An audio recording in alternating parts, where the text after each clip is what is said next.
Berkah Talenta yang sing diki sing nyauri.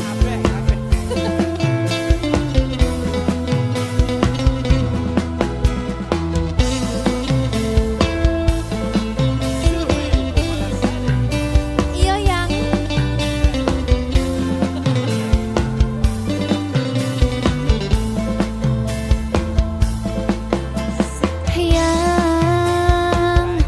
coba kau jujur padaku, ya foto siapa di dompetku, yang kok kamu diam begitu sayang, jawab atau aku pergi sayang, aku tak mau bicara sebelum kau cerita semua apa maumu, siapa dirinya, tak betah bila ada yang lain, jangan hubungiku lagi, ini bisa jadi yang terakhir, aku ngerti kamu, kau tak ngerti aku, sekarang atau tak selamanya.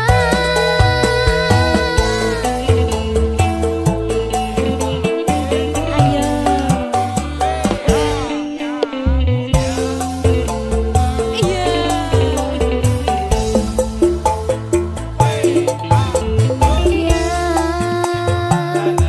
Jangan kira ku tak tahu,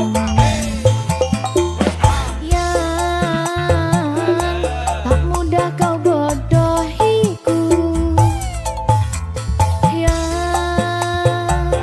tolong dengarkanlah aku, tapi sayang, masih pantaskah kau dipanggil sayang? Aku tak mau bicara sebelum kau cerita semua apa maumu, siapa dirinya, tak betah bila ada yang lain, jangan hubungiku lagi, ini bisa jadi yang terakhir, aku ngerti kamu, kau tak ngerti aku, sekarang atau tak selamanya.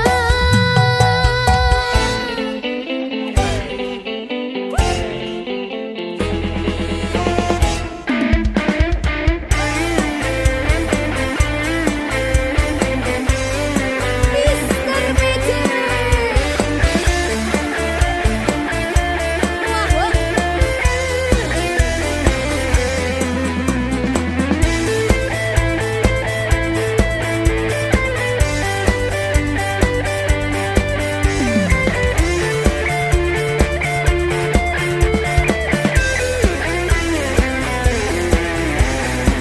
Persiapan ayo Tri.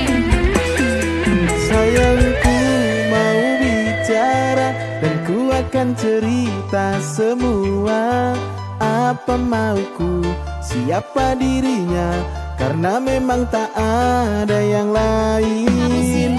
Terus hubungiku lagi, jangan bilang ini yang terakhir. Aku ngerti kamu, kamu ngerti aku sayang kamu selamanya. Aku tak mau bicara sebelum kau cerita semua apa maumu, siapa dirinya, tak betah bila ada yang lain, jangan hubungiku lagi, ini bisa jadi yang terakhir, aku ngerti kamu, kau tak ngerti aku, sekarang atau tak selamanya.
Minggu esuk atus mrepot kas tipis ning resepsimu nyakseni ijab kabul kowe ro bojomu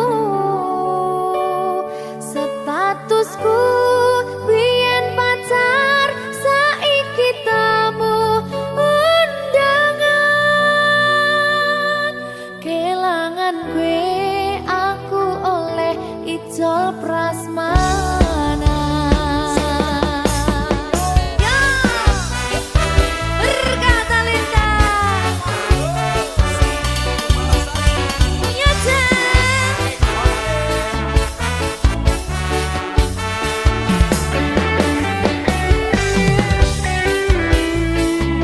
Yen pacar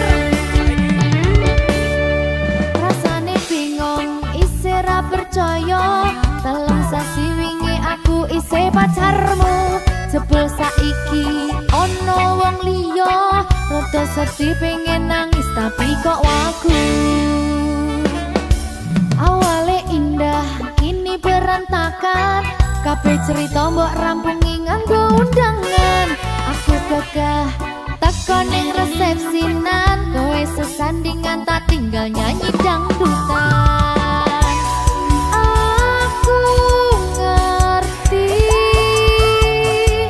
yen atiku mung tok nggo rekreasi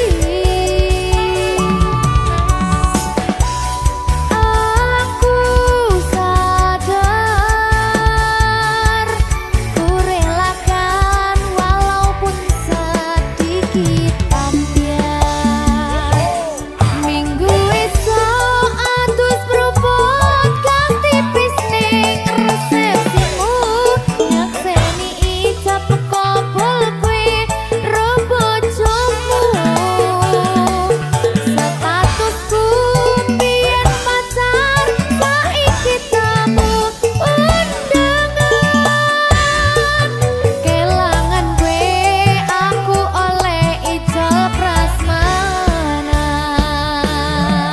aku rumong sorong iso nyenengke tuntut urip enak pura kuat sanggane laku taunan dadi ra ono gunane tiwas sayang dadi ra penak atine reti-reti aku nampani undangan ono jenengmu aku bingung ra karuan biyen pacar saiki aku dadi mantan dadi sesimu pas munggah ning pelaminan aku ngerti yen atiku mung tok nggo rekreasi aku sadar ku relakan walaupun sedikit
Berkah talenta. Ayo Dek Dewa. Mbak Di.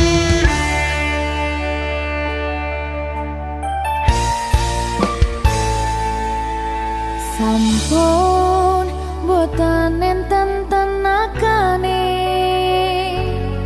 damel ngimbangi liyane sing ketok penak uripe kadang kepidak kelaran ngempet dadi tangisan rodo panguripan bakal muter nanging mbuh kapan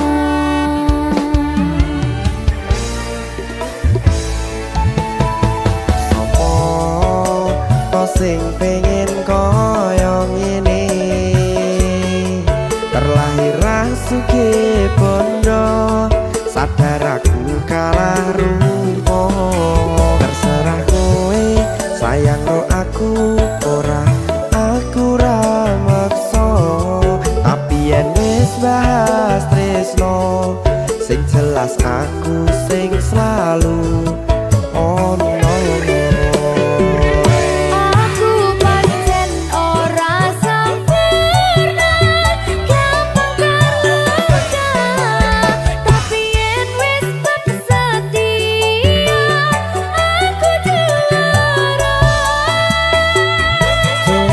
sawangan sithik wae perjuanganku bayangkan jika cerita kita kini bisa membuatmu bahagia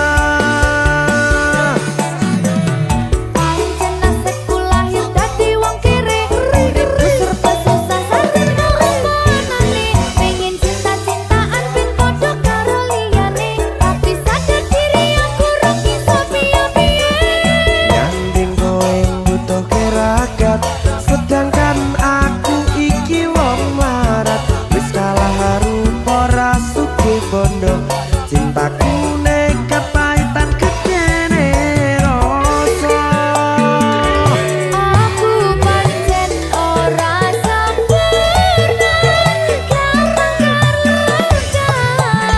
tapi yen wis setia aku juara coba sawangan sithik wae perjuanganku bayangkan jika cerita kita kini bisa membuatmu bahagia berkah talenta Sadewo risi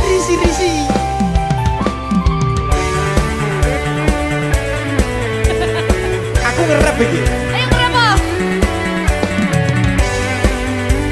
sing sabar kasih gue sih ya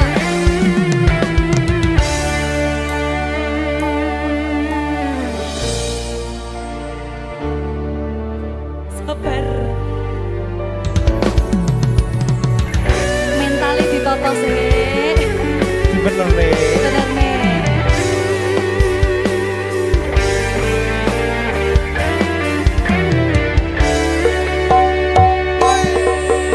kenapa wong kiri selalu dicampakkan mental head hatiku acur remuk kau abaikan terpaunan pikiran selalu terbayang-bayang meski disepelekan ku coba mengusahakan seprono seprene ku berjuang cintaku tak akan pernah rasaku tak berpaling. Aku tiada tanding, ku pastikan happy ending. Aku pancen ora sempurna, gampang terluka, tapi yen wis setia, aku juara. Coba sawangan sithik wae perjuanganku. Bayangkan jika cerita kita kini bisa membuatmu bahagia. Aku pancen ora sempurna, gampang terluka, tapi yen wis setia, aku juara. Coba sawangan sithik wae perjuanganku. Bayangkan jika cerita kita kini bisa membuatmu bahagia. Berkata letah Merdeka! mahal.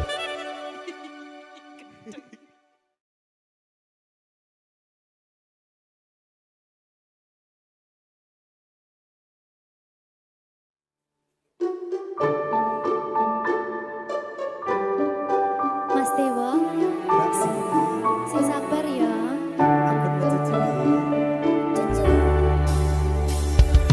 Saben dino rasane ra karuan, ngombe kopi legi ning rasane pahit tenan. Mangan mangut lele rasane kok padha tempe. Apa kaya ngene rasane wong ora duwe. Cintaku mbok yo sampun le nesu, nesu kabeh iso rasa kudu nganggo matutu. Emanen paras bagus mundak beda karo atimu. Rungokno tembangan manisku.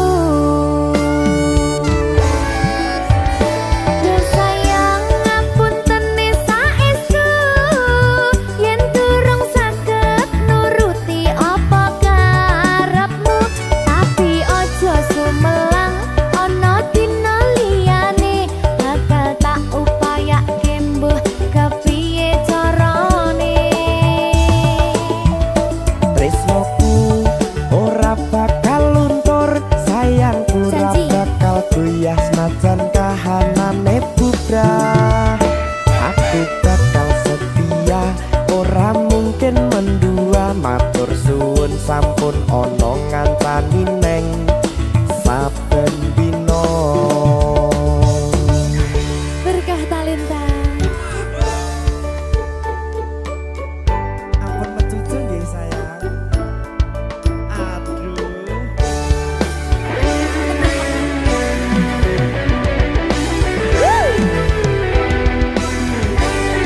Sabar, sabar.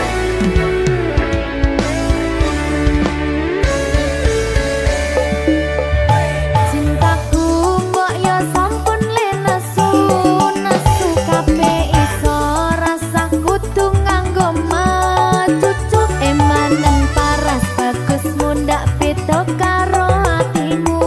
Rungokno tembangan manisku. Sayang ngapunten saestu, yen durung saged nuruti apa karepmu, tapi aja sumelang ana dina liyane, bakal tak upayake mbuh kepiye carane.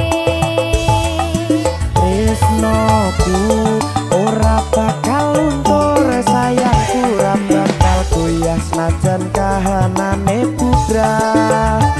Aku bakal setia, ora mungkin mendua. Matur suwun sampun ana ngancani neng saben dina.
mane bubrah. Aku bakal setia ora mungkin mendua. Matur suwun sampun ana ngantani neng saben dina.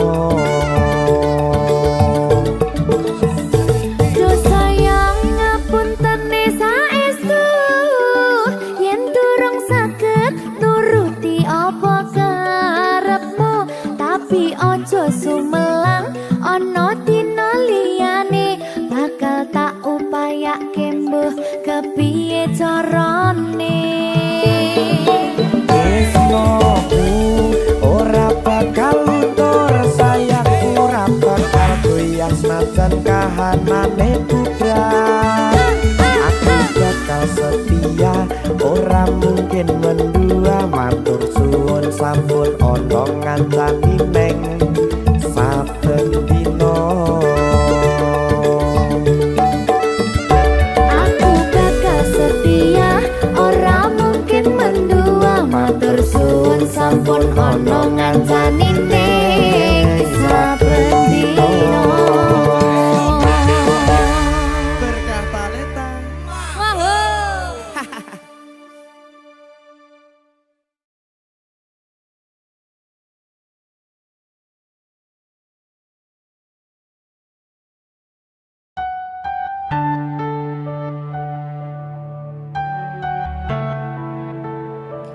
Berkah talenta. Mbak Silvi.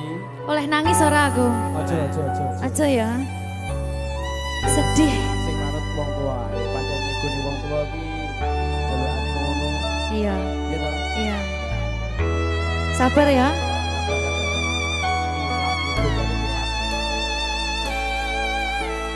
Tak ceritani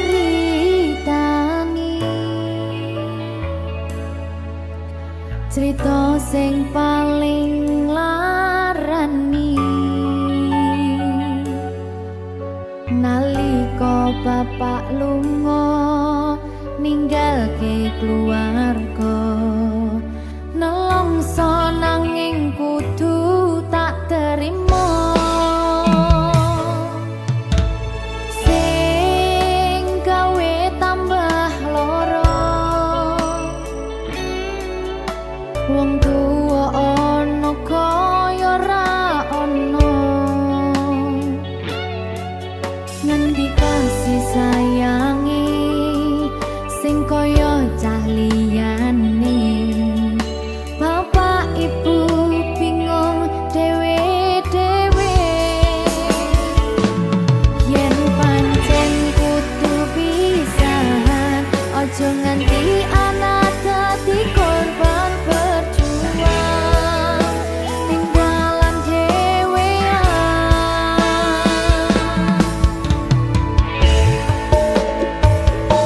Ora ana sing jaluk dilahirke nang keluarga sing kaya kene. Tak tampa apa anane kabeh kahanane. Yen pancen ngene iki takdire kudu iso kuat balungane. Perkara disangka wong tuwane kudu iso ngadeg dhewe ra ono cekelane. Ngene men anak sing rusak omahe.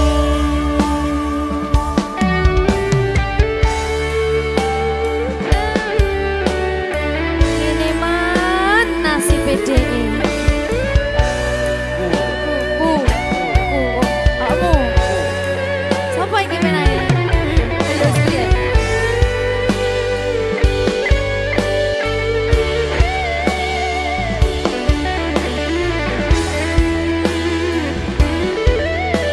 Rungokno iki tak ceritani ya.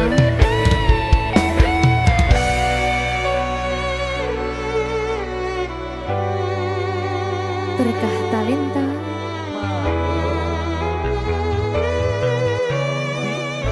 tuh, sabar.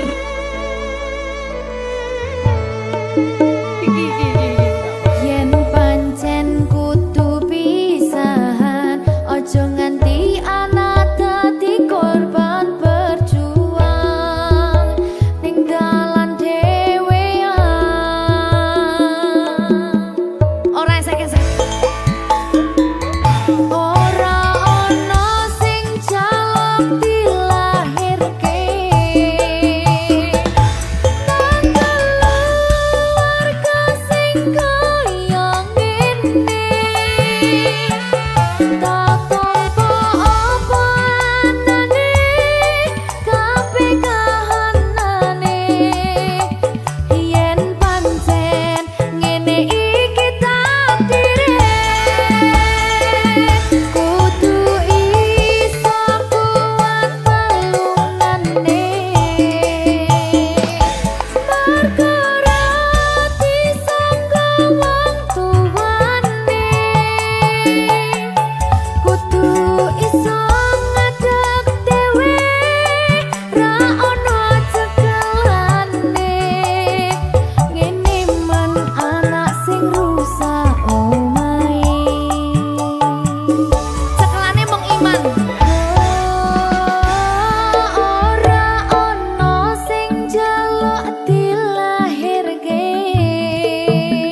bako piye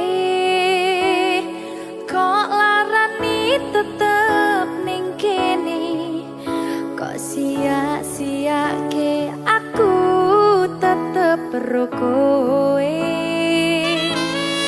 kurang sayang piye kurang kemati kepiye kowe teko nggawa tresno kowe lunga aku sing lara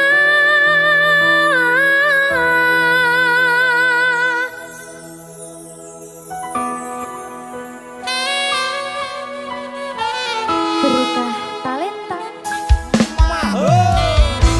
Silvi Kumalasa. iya jan temen ning kene jan maafin aku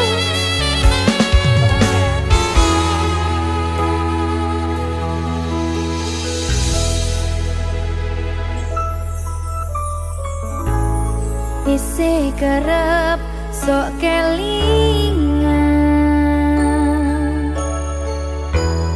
pas pertama dewe kenalan kowe curhat warna-warna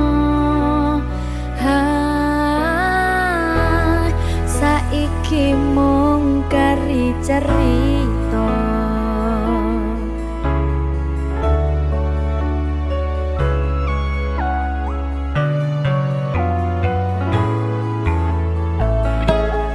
kurang bakoh piye kok larani tetep ning kene tok sia-siake aku tetep roko